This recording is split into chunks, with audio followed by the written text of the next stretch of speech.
When Karen banned my nephew from using the community pool, I didn't even know her name. 6 months later, I knew her bank account numbers and her entire corruption history. That transformation from clueless neighbor to forensic investigator happened because Karen Mitchell made one critical mistake. She picked a fight with a retired construction lawyer who'd spent 20 years unraveling fraud schemes and had absolutely nothing left to lose after losing his wife. 6 a.m. on a Tuesday morning, I'm standing in my doorway in my bathrobe, steam rising from my coffee mug, facing 2 very confused police officers and 1 very smug woman in tennis whites. The smell of fresh coffee mixing with Karen's overwhelming vanilla perfume should have been my first warning that this wasn't just about pool rules anymore. What would you do if your HOA Karen tried to weaponize the police against you? Drop your worst HOA story in the comments below. And before we dive in, where are you watching from? I'm curious how many of you are dealing with your own neighborhood tyrants right now. My name's Dave Martinez, and 8 months ago, I thought I was moving to paradise.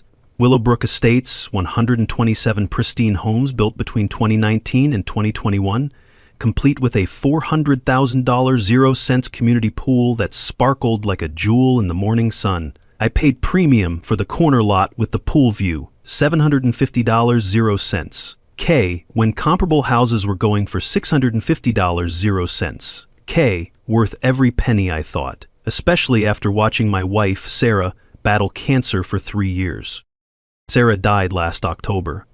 The house we'd shared for 22 years felt like a museum of memories, so I packed up and moved to Willowbrook to start fresh. Retired from construction law after 2 decades of fighting contractor fraud, figured I'd earned some peace and quiet. Every morning, I'd sit in my kitchen with my coffee, watching the sunrise reflect off that pool's surface, listening to the early lap swimmers cut through the water with their rhythmic strokes. It was meditation in motion, exactly what my grief counselor had recommended. That's when I first noticed her. Karen Mitchell, 48, real estate agent, HOA vice president, and owner of the model home that anchored our little community.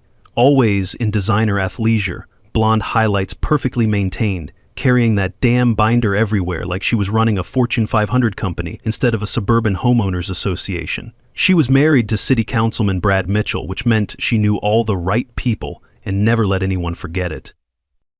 The first few months were blissfully Karen-free. I kept to myself, followed every rule to the letter, and slowly started feeling human again.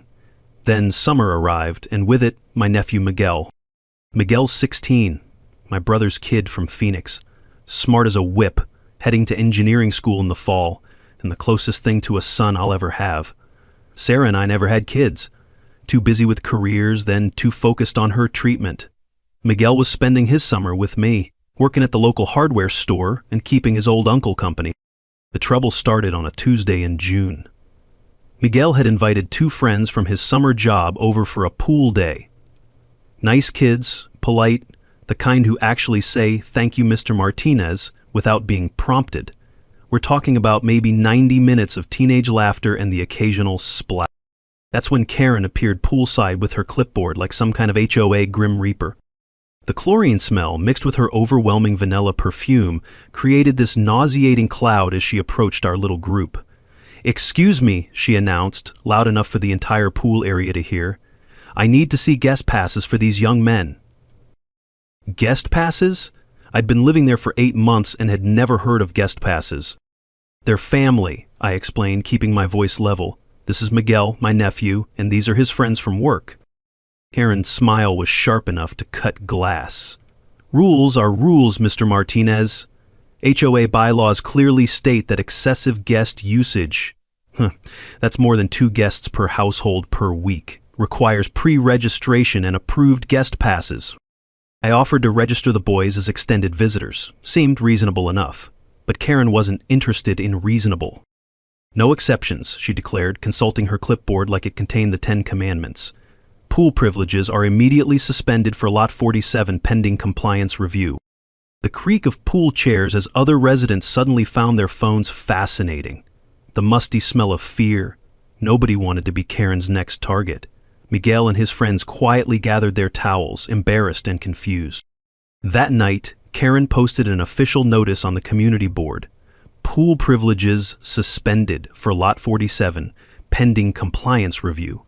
She even made an announcement at the weekly HOA meeting, emphasizing my failure to follow established protocols, with just enough theatrical disappointment to make it clear who the villain was supposed to be.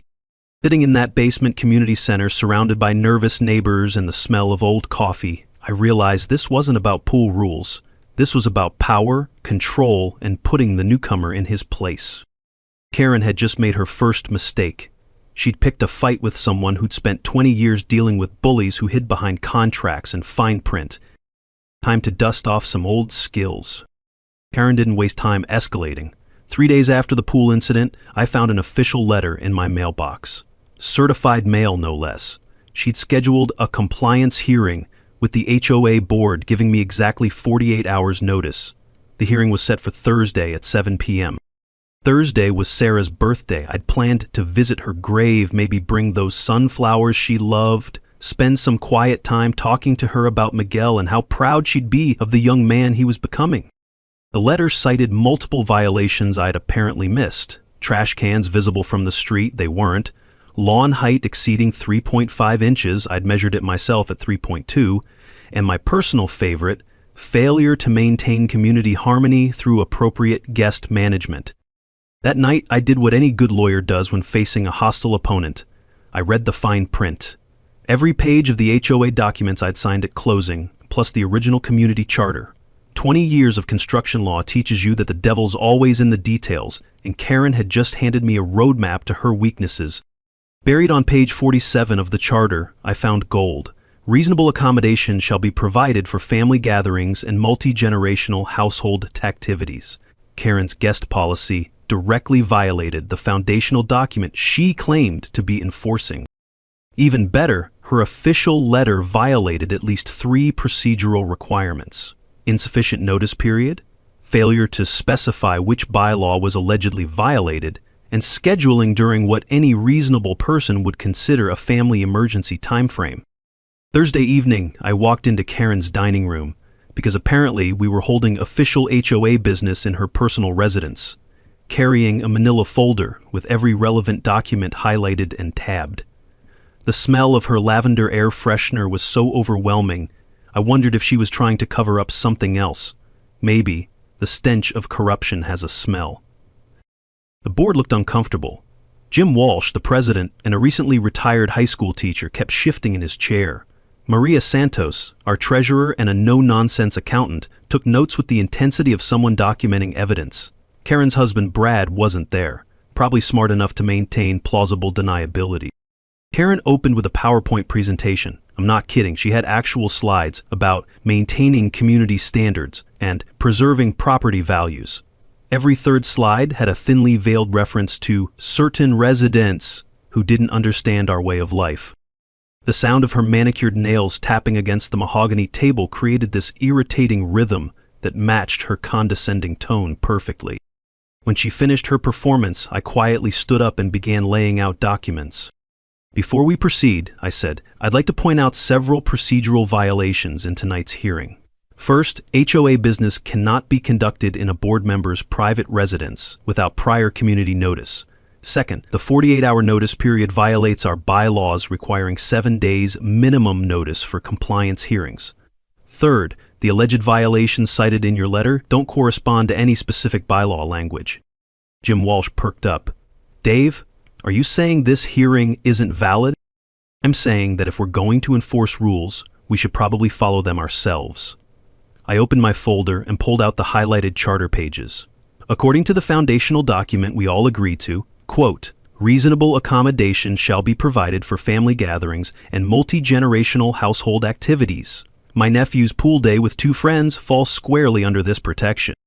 Karen's face flushed. That language is outdated, we've since updated. Let's respect, Karen. The original charter can only be modified by a community-wide vote. Has there been such a vote? Silence. Maria Santos looked up from her notes and shook her head. Here's where Karen made her critical error. Instead of acknowledging the procedural issues and scheduling a proper hearing, she pivoted to personal attack. Maybe Mr. Martinez is having trouble adjusting to community life after his recent loss. Perhaps the stress of learning new rules is overwhelming. The room went dead quiet. Even Karen's supporters looked uncomfortable. You could hear the air conditioning unit cycling on in the distance. I gathered my documents, slowly, deliberately. Thank you all for your time. I'll be reviewing our community charter more thoroughly and will be in touch. The vote was 4-2 to uphold the pool ban, with Jim Walsh and Maria Santos dissenting, but something had shifted. Karen had revealed her true colors, and the board had seen a glimpse of what they were really dealing with.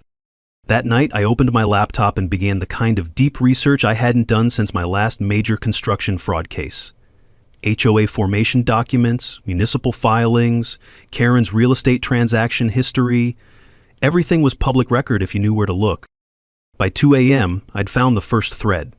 Karen Mitchell Realty had been the exclusive sales agent during Willowbrook's construction phase. Exclusive arrangements like that usually came with incentives. Time to see exactly what those incentives had been. Karen's next move came faster than I expected. Within a week, she'd organized what she called a neighborhood watch patrol. 3 residents with clipboards and cameras, documenting every minor deviation from HOA rules throughout the community. Suddenly, people were getting violation notices for things that had been ignored for years. Basketball hoops stored in garages, but visible through windows. Garden gnomes exceeding the 2 decoration limit. Christmas lights still up in July. But I was getting special attention. Daily drive-bys, photographs of my property from multiple angles, printed warnings left under the windshield wipers of anyone who visited me. Miguel started joking that Karen was stalking us, but I could see it was wearing on him. A 16-year-old shouldn't have to worry about getting his uncle in trouble just by existing. The harassment campaign was having its intended effect on the community too. Fear was spreading like a virus.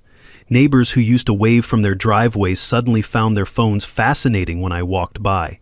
The divide was becoming visible, newer residents rallying behind Karen's standards, while the original homeowners whispered their concerns in grocery store aisles. That's when Maria Santos approached me after one of my morning walks. She's a small woman with steel in her spine, the kind of accountant who could spot a discrepancy from 3 counties away. "Dave," she said quietly, glancing around like we were planning a heist, "we need to talk. There are things about this HOA's finances that don't add up." While Karen was busy playing security guard, I was doing what construction lawyers do best, following the money. I'd installed discrete security cameras around my property, perfectly legal in Texas, by the way, and began logging Karen's patrol schedule. Every drive-by, every photograph, every intimidation tactic, all time-stamped and documented. Here's a legal nugget most people don't know. HOA enforcement procedures require written warnings before penalties can be imposed. Karen's verbal harassment and immediate pool ban violated due process requirements under state law. One sentence takeaway: document everything, because HOA board members can be held liable for procedural violation. I also started quietly connecting with Jim Walsh and Maria Santos. Turns out, I wasn't the first resident to experience Karen's special brand of community leadership. Jim shared stories about families who'd moved away rather than deal with her harassment. Maria hinted at financial irregularities but needed time to compile evidence. The pool incident that changed everything happened on a Friday afternoon. Miguel and his friends had waited until designated family hours to use the pool. Everything by the book. They were quietly enjoying the water when Karen appeared with her clipboard and 2 patrol volunteers, like some kind of HOA SWAT team.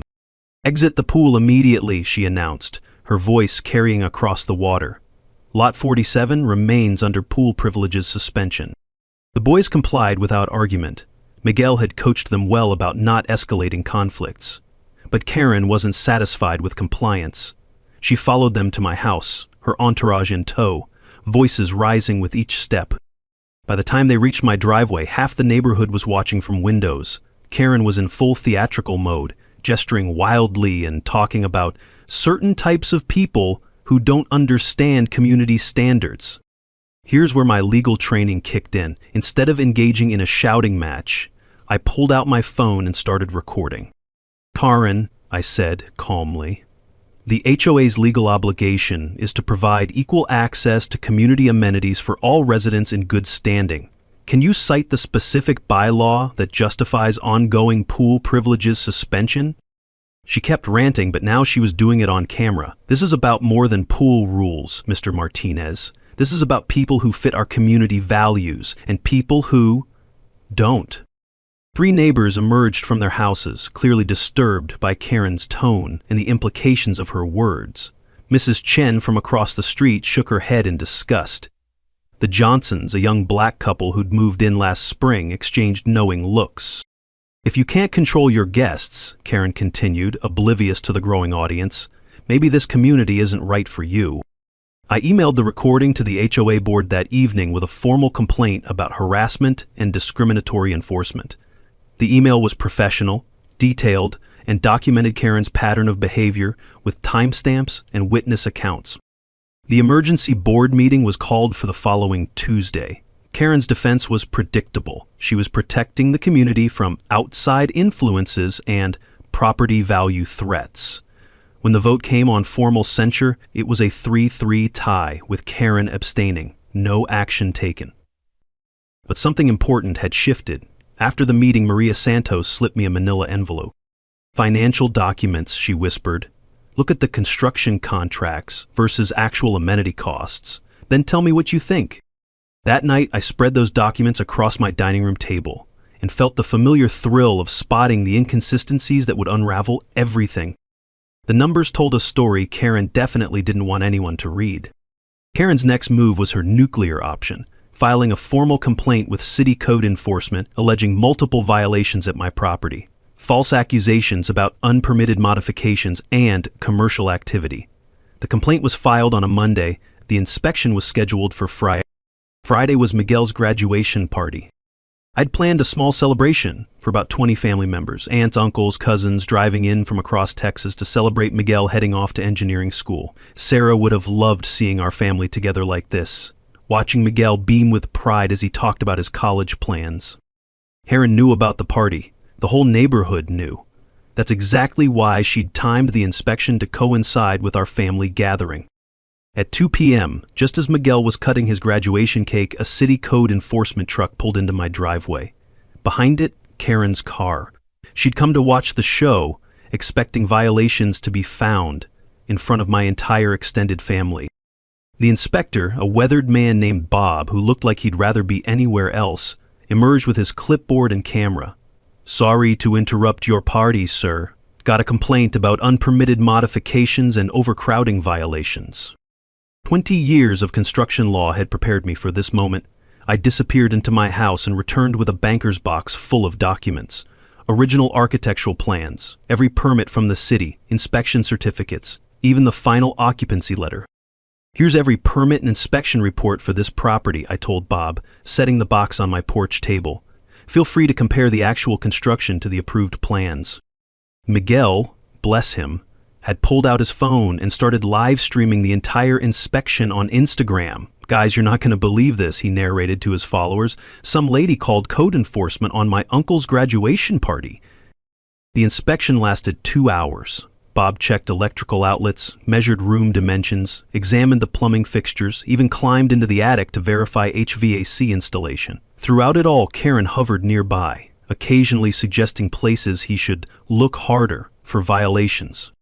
Here's another legal nugget. When someone files false code enforcement complaints, they can be held liable for the cost of unnecessary inspections. One sentence takeaway: frivolous complaints often backfire when the property is actually in perfect compliance.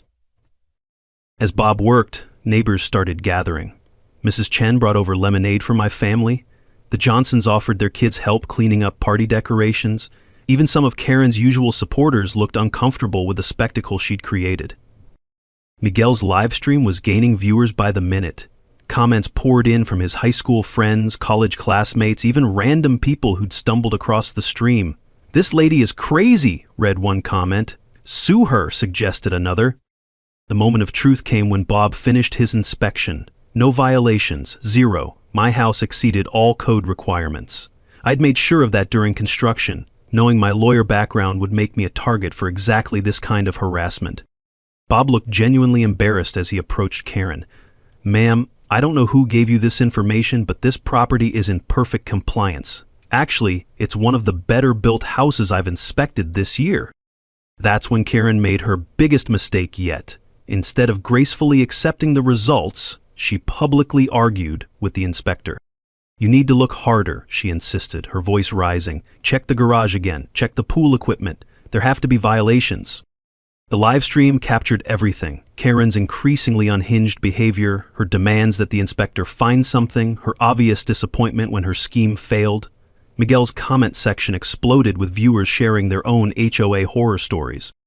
But here's what Karen didn't know. During the inspection, my construction-trained eye had noticed something that would change everything. The original architectural plans Bob was comparing to my house showed significant discrepancies with the community amenities.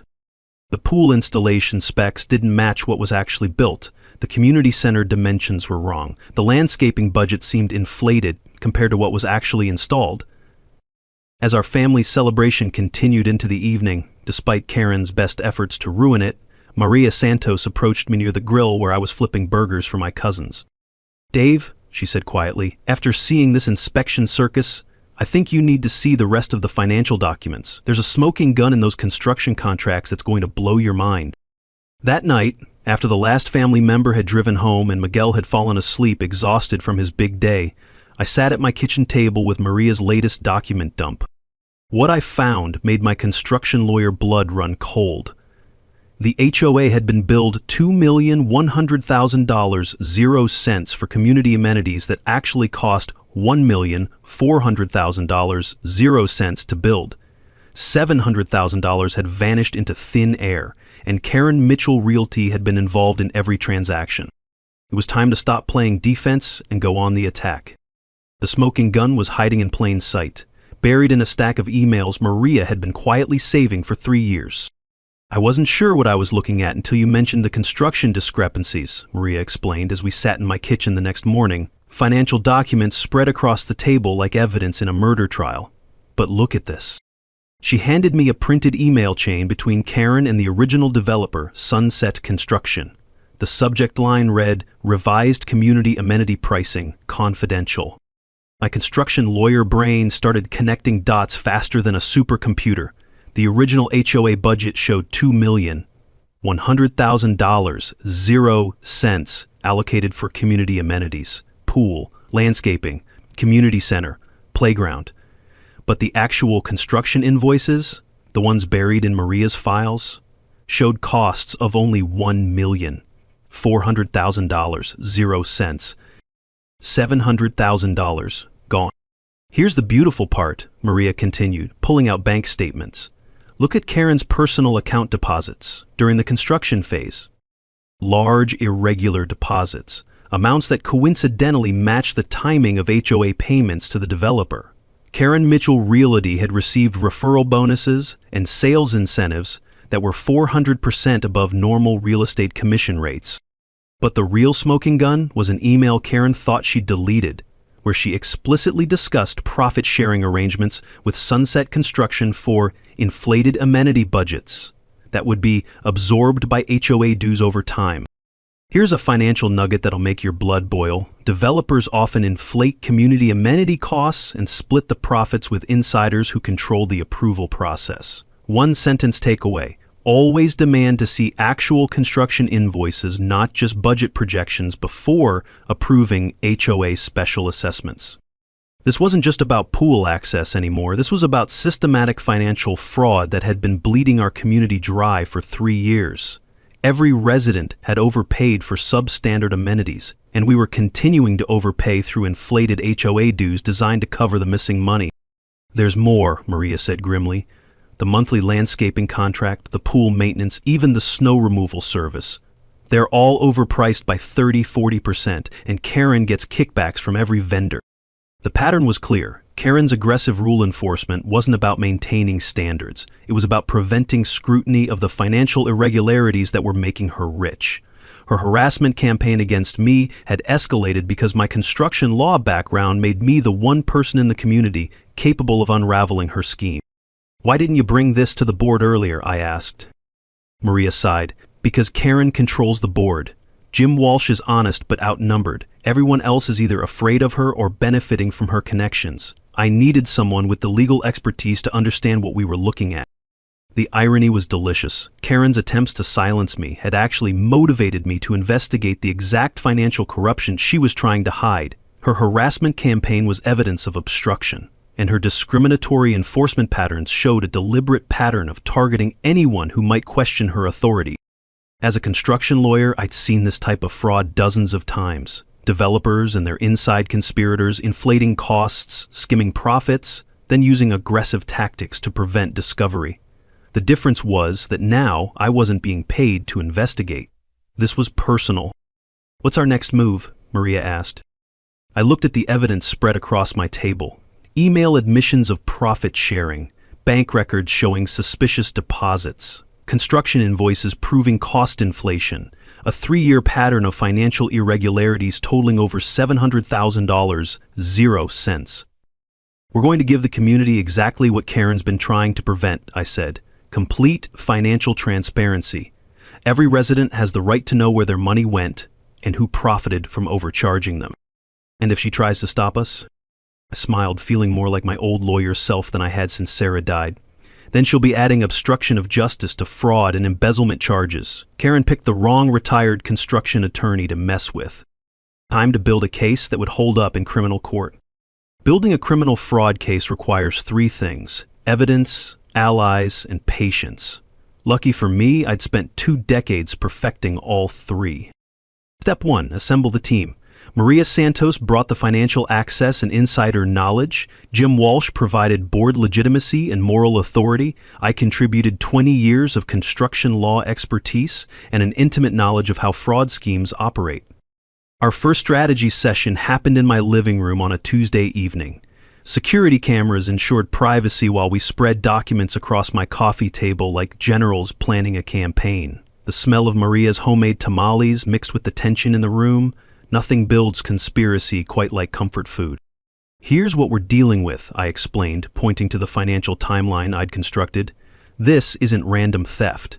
It's a sophisticated long-term embezzlement scheme with 3 revenue streams: inflated construction costs, overpriced service contracts, and developer kickbacks disguised as sales commissions." Jim Walsh shook his head in disbelief. $700,000. That's almost $6,000 per household. "Actually," Maria corrected, "it's worse. The ongoing overcharges mean we're being robbed every month through inflated dues and service contracts.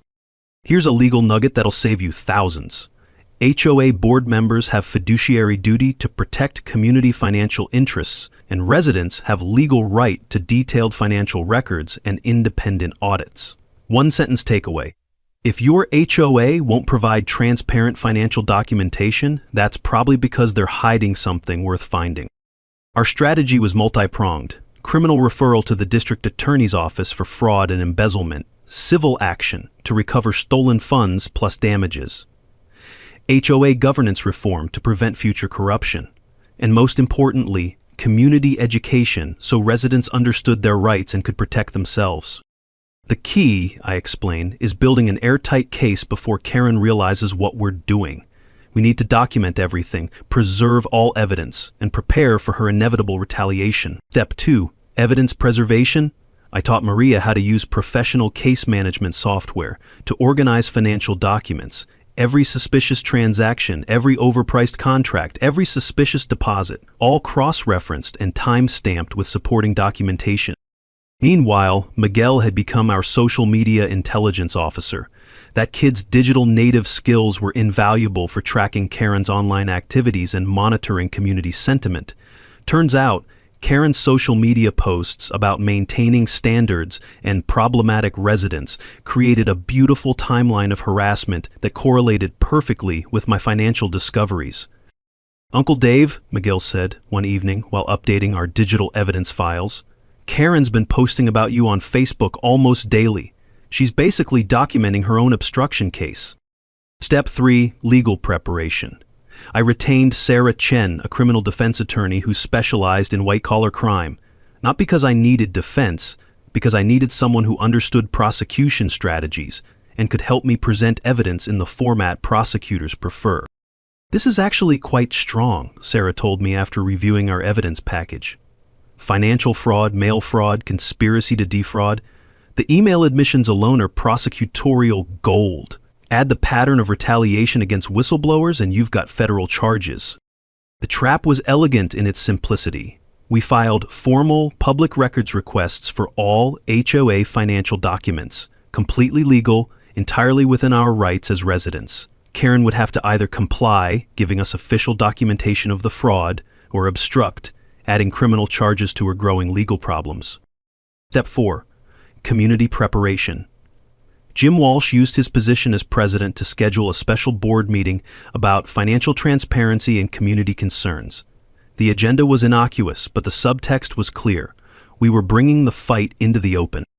I spent evenings preparing presentation materials that would make complex financial fraud accessible to residents without legal or accounting backgrounds, charts showing where their money went, comparisons between what they paid and what they received, simple explanations of their legal rights to financial information.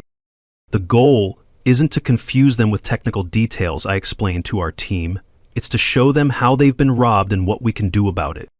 Maria handled the financial forensics, creating a paper trail that would make prosecutors smile. Every inflated invoice, every suspicious payment, every kickback disguised as legitimate business expense, all documented with professional accounting precision. Meanwhile, I was working on the legal framework. Texas has strong laws protecting HOA residents from financial abuse, but most people don't know their rights. I'd prepared template letters residents could use to demand financial transparency, explained their rights to independent audits, and outlined the legal remedies available for fraud victims. The beauty of our strategy was that every action was completely legal and within our rights as residents. Karen could try to retaliate, but she'd be fighting residents exercising legitimate oversight of community finances. By the time we were ready to go public, we had enough evidence to fill a federal prosecutor's dreams and enough community support to ensure Karen couldn't silence us through intimidation. The question wasn't whether we could prove Karen was stealing. The question was how much prison time she'd get for it. Karen's desperation became visible the moment our public records requests hit her desk. Within 48 hours, she'd called an emergency board meeting to propose disruptive resident removal procedures, with me as the obvious target.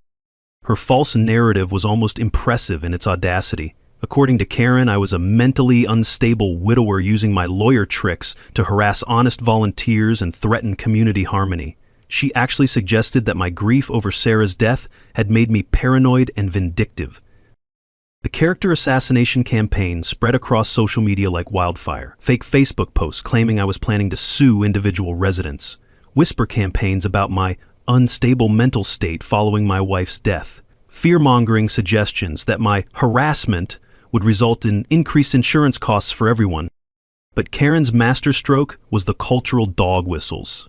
Subtle comments about certain residents not fitting community values and the need to maintain our way of life. She never said anything explicitly discriminatory, too smart for that, but the implications were clear to anyone listening. Here's where my legal training paid dividends. Instead of responding to the personal attacks, I continued methodical evidence gathering while documenting every one of Karen's statements. 20 years of construction law had taught me that bullies always escalate when their initial tactics fail, and escalation leads to mistakes. The board meeting she called was standing room only. Word had spread about the disruptive resident agenda, and everyone wanted to see the showdown.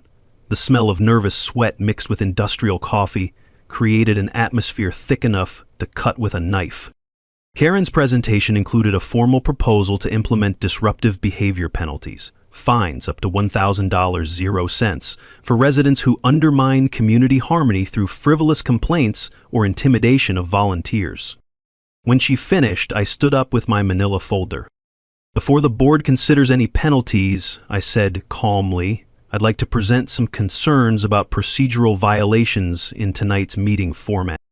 I methodically outlined how Karen's proposed penalties violated due process requirements under Texas Property Code, how the emergency meeting violated bylaws requiring 7 days' notice for policy changes, how the disruptive behavior language was unconstitutionally vague and could be used to silence any resident who questioned board decisions.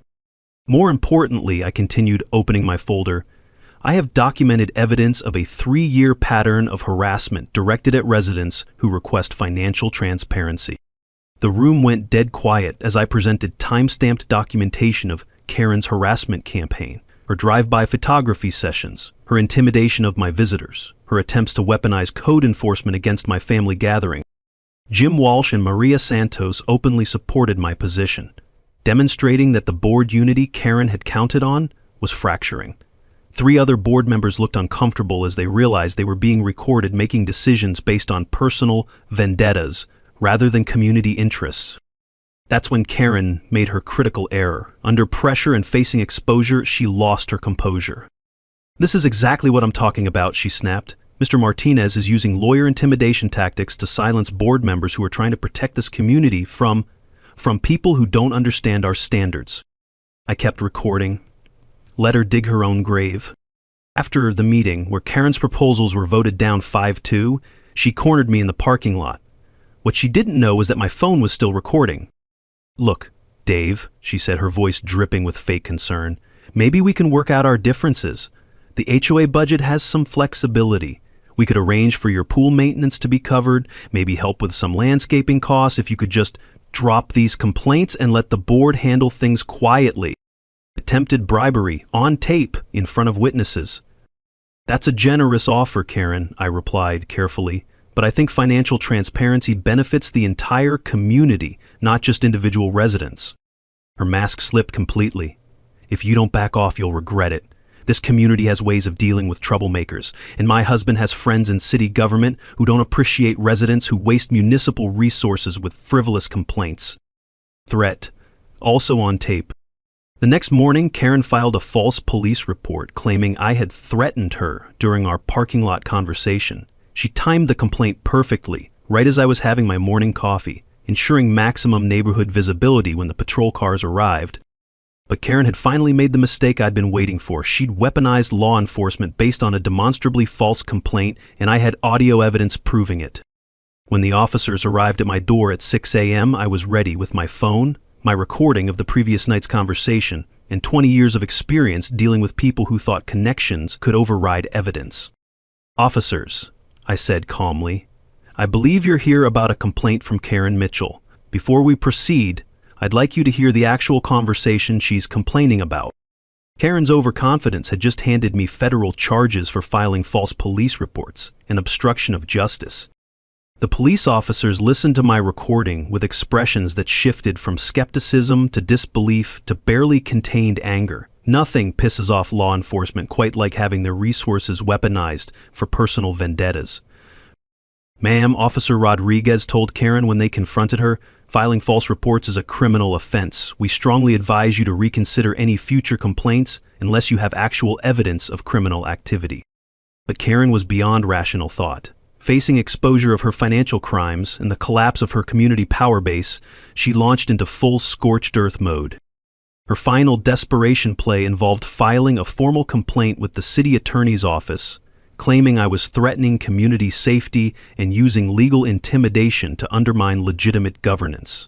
She attempted to freeze HOA accounts to prevent me from accessing financial records, citing ongoing legal threats as justification. When that failed, she called for emergency votes of no confidence against Jim Walsh and Maria Santos, claiming they'd been compromised by the troublemaker. Her goal was to install a compliant board before the criminal investigation could proceed. The community was fracturing along predictable lines. Newer residents, intimidated by potential legal costs and believing authority should be respected, rallied behind Karen's narrative about protecting stability. Original homeowners, families who'd experienced her harassment firsthand, and anyone concerned about financial transparency supported our transparency efforts. But the majority just wanted the conflict to end, regardless of who was right. That's when local media attention transformed our neighborhood drama into a public interest story. Channel 8 News picked up Miguel's viral livestream footage and began investigating HOA power abuse in suburban communities. Suddenly, our little Willowbrook drama was representing a broader pattern of unchecked authority in residential governance. While Karen was busy with damage control interviews, I was filing a comprehensive criminal complaint with the district attorney's office. 20 years of construction law had taught me exactly how prosecutors think, and I presented our evidence in the format they prefer: timeline, financial documentation, recorded admissions, pattern of obstruction. The DA's white-collar crime unit assigned Detective Sarah Chen to investigate. Within 48 hours, she'd issued subpoenas for all HOA financial records, developer contracts, and Karen's personal banking information going back 5 years. "This is substantial," Detective Chen told me during our interview. "Financial fraud, mail fraud, conspiracy to defraud, and now obstruction of justice. We're looking at potential federal charges." Karen's panic was visible to the entire community. For the first time, she faced consequences beyond neighborhood politics. Her real estate license was under review. Her husband's city council position was generating negative publicity. Criminal defense attorneys don't come cheap, and her illegal profits were about to be frozen as evidence. But cornered animals are dangerous, and Karen had one last card to play. Property damage. My pool equipment mysteriously malfunctioned. $3,000, 0 cents, in damage to pumps and filtration systems. Security cameras were tampered with, though not before capturing footage of late-night visitors to my property. My home office window was broken by a stray baseball that somehow traveled 200 yards from the nearest playing field. The harassment campaign expanded to my professional reputation. Organized phone calls to my former law firm, claiming I was having a mental breakdown and making threats against community members. Letters to the state bar suggesting I was using my law license to intimidate private citizens. Karen's final power play was calling for an emergency vote to dissolve the current HOA board and install a professional management company, coincidentally owned by one of her real estate associates. But she'd made a critical error. The evidence avalanche was now too substantial to contain. Security footage captured her late-night property sabotage. Phone records documented the coordinated harassment campaign. Most damaging, Detective Chen's investigation had uncovered additional kickback schemes involving landscaping, pool maintenance, and snow removal contracts. The community education campaign we'd launched was working. 47 residents signed a petition supporting financial transparency. Local news coverage had educated homeowners about their rights to HOA financial information. Property law blogs and HOA reform websites were citing our case as a model for community organizing. Regional TV news picked up the story as an example of suburban corruption, featuring interviews with HOA law specialists who explained residents' rights and remedies. Miguel's documentation of Karen's behavior had spread far beyond our local community, inspiring other HOA residents to demand accountability. The viral aspect added pressure Karen hadn't anticipated. Her behavior was now public record, archived on social media and news websites. Any future real estate clients could Google her name and find detailed documentation of harassment, financial fraud, and abuse of authority. As Detective Chen's investigation expanded, involving federal mail fraud charges, Karen realized her comfortable suburban fiefdom was collapsing. The mandatory community meeting required by state law when criminal investigations involve HOA finances was scheduled for the following Saturday. All stakeholders would be present: residents, media, law enforcement, Karen's criminal defense attorney, and a very prepared construction lawyer with nothing left to lose and a community to protect. It was time for the final showdown. Saturday morning arrived with the crisp tension of a courthouse before a verdict. Willowbrook Elementary School gymnasium, our community center, was too small for the crowd this story had attracted. 89 of our 127 households showed up, along with Channel 8 News, Detective Sarah Chen, Karen's criminal defense attorney, and enough social media live streams to crash the school's Wi-Fi. The smell of industrial disinfectant mixed with nervous sweat and anticipation. Folding chairs arranged in neat rows faced a table where Karan sat with her lawyer, looking like she'd aged 5 years in the past month. Maria, Jim, and I anchored the other side, our evidence boxes stacked like legal artillery.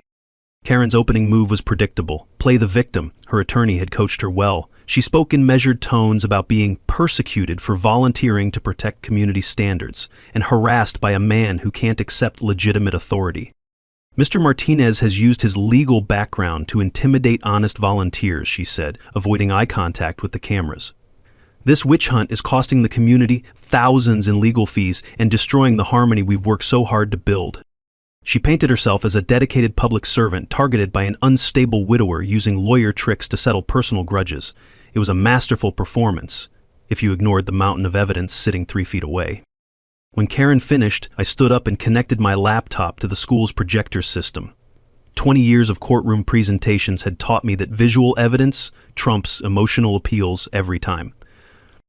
Before we discuss personality conflicts, I began, let's look at some numbers. The first slide showed our community's original construction budget, $2,100,000, 0 cents for amenities. The second slide showed actual construction costs, $1,400,000, 0 cents. The difference, $700,000, 0 cents, appeared in red. This represents money our community paid for amenities we never received, I explained. That's almost $6,000, 0 cents per household that vanished during the construction phase. Gasps rippled through the crowd. Numbers don't lie, and these numbers were telling a story Karen definitely didn't want heard. The next slides documented the ongoing overcharges. Pool maintenance contracts 40% above market rate, landscaping services costing triple comparable providers, snow removal contracts for a Texas community that averages 1 snow day per decade. Every month, your HOA dues include inflated charges for substandard services, I continued. Over 3 years, this represents additional theft of approximately $200,000, 0 cents. But the smoking gun was the email evidence. Maria had preserved Karen's electronic confession, and now it filled the gymnasium screen in 24-point font. Revised community amenity pricing, confidential, and profit-sharing arrangements for inflated amenity budgets. You could hear a pin drop. Residents were seeing, in Karen's own words, how she'd conspired to steal from the community she claimed to protect.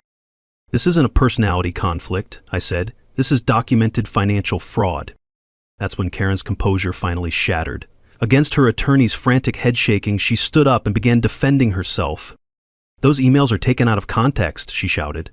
I negotiated the best deals I could for this community. If Dave Martinez wasn't so obsessed with destroying me because I enforced pool rules against his nephew, none of this would be an issue. The crowd stirred. She'd just admitted to targeting Miguel based on ethnicity while simultaneously confirming the financial irregularities. I've devoted 3 years of my life to protecting property values and maintaining standards, Karen continued, her voice rising. If that means keeping certain elements from undermining what we've built here, then I make no apologies. The racist undertones were unmistakable now. Phones emerged throughout the crowd recording her meltdown. Miguel, sitting in the front row, shook his head in disgust while live streaming to his thousands of followers. Detective Chin chose that moment to address the crowd. The district attorney's office has filed criminal charges, including fraud, embezzlement, mail fraud, and conspiracy. This is now an active criminal investigation. Karen's attorney physically restrained her from responding, but the damage was done. She'd publicly confessed to financial misconduct while revealing the discriminatory motivations behind her harassment campaign. The community response was swift and overwhelming. Resident after resident stood to share their own stories of Karen's harassment, financial hardships caused by inflated HOA dues, families who'd moved away rather than endure her targeting.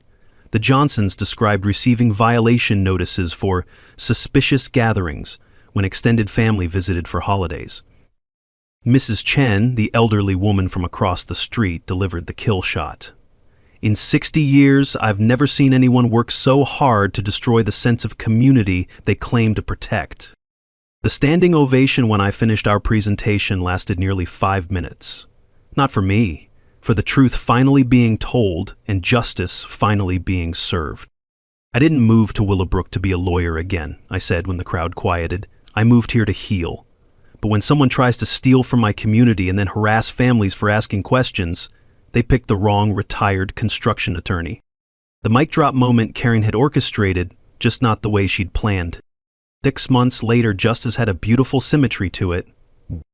Karen Mitchell pled guilty to federal fraud charges, agreeing to full restitution plus penalties in exchange for avoiding trial. The final tally? $847,000, 0 cents in stolen funds, plus interest and legal fees. Her real estate license was permanently revoked, and her husband quietly resigned from city council when his own involvement in the cover-up came to light. Sunset Construction faced federal investigation and lost all municipal contracts. 3 other communities discovered similar kickback schemes, turning our local drama into a statewide HOA reform movement. But the real victory was what we built from the ashes of Karen's corruption. Our new HOA bylaws require transparent financial reporting, resident oversight committees, and independent audits. No more backroom deals or mysterious budget items. Every expenditure over $500, 0 cents, requires board approval with full community notification. Maria Santos was elected president, Jim Walsh continues as treasurer, and I served as compliance officer, a volunteer position that lets me channel my legal skills into community protection. The recovered funds transformed Willowbrook from Karen's authoritarian fiefdom into the collaborative community we'd all hoped for. We used $400,000, 0 cents, to eliminate HOA dues for 3 years. Another $300,000, 0 cents, funded actual improvements, playground upgrades, walking trails, and the community garden that now produces vegetables for the local food bank. The remaining $147,000, 0 cents, established the Sarah Martinez Memorial Scholarship for local students pursuing engineering degrees. Miguel was the first recipient, and watching him accept that award with tears in his eyes reminded me why fighting for justice matters. Sarah would have loved seeing her memory help other young people reach their dreams. The personal healing surprised me most. Fighting Karen's corruption had given me purpose beyond grief, a way to channel 20 years of legal experience into protecting people rather than just winning cases. The community meetings that once felt like trials now focus on shared projects and genuine collaboration. Miguel spent his final summer weeks organizing pool parties for neighborhood kids, teaching them to swim and showing them that community spaces belong to everyone. The sound of children laughing in that pool, the same pool Karen had tried to weaponize, became the soundtrack of our victory. Our story spread beyond Willowbrook. Property law journals featured our case as a model for community organizing. State legislators cited our experience while drafting HOA reform bills. I started receiving calls from other communities experiencing similar corruption, and helping them felt like the best possible use of my retirement. The ripple effects continue expanding. Real estate agents now inform buyers about HOA financial oversight rights. Municipal codes require stricter oversight of community financial management. Most importantly, residents and developments across Texas know they have power when they organize around facts and law. Karen's harassment had been designed to isolate and intimidate, but it accomplished the opposite. Our community emerged stronger, more connected, and more vigilant about protecting each other from future abuse. The fear she'd cultivated was replaced by the confidence that comes from standing up to bullies and winning. Detective Chen told me our case became a training example for white-collar crime investigations. Most HOA fraud goes unreported because residents don't know their rights, she explained. Your documentation and presentation made prosecution straightforward. Last month, we held our first annual community pool party, honoring Sarah's memory and celebrating our journey from authoritarian control to collaborative governance. Families from across Willowbrook gathered around the pool that had sparked this entire conflict, sharing food, stories, and the satisfaction of justice served. Miguel, now thriving in his engineering program, visited for the celebration. "Uncle Dave," he said as we watched neighbors laughing and swimming together, "Aunt Sarah would be so proud of what you built here." He was right. We'd built something Sarah would have loved. A community based on fairness, transparency, and mutual respect, rather than fear and control. What's your worst HOA horror story? Share it in the comments. You might be surprised how many others have similar experiences, and more importantly, you might inspire someone else to stand up for their rights. Remember, you have more power than corrupt officials want you to know. Research your rights, document everything, and don't let anyone bully you out of transparency. Subscribe for more David vs. Goliath stories where everyday people take on corrupt systems and win. Next week, how a retired teacher exposed a municipal tax scam using nothing but public records and determination. Because sometimes the best revenge is simply refusing to be silent when you know what's right.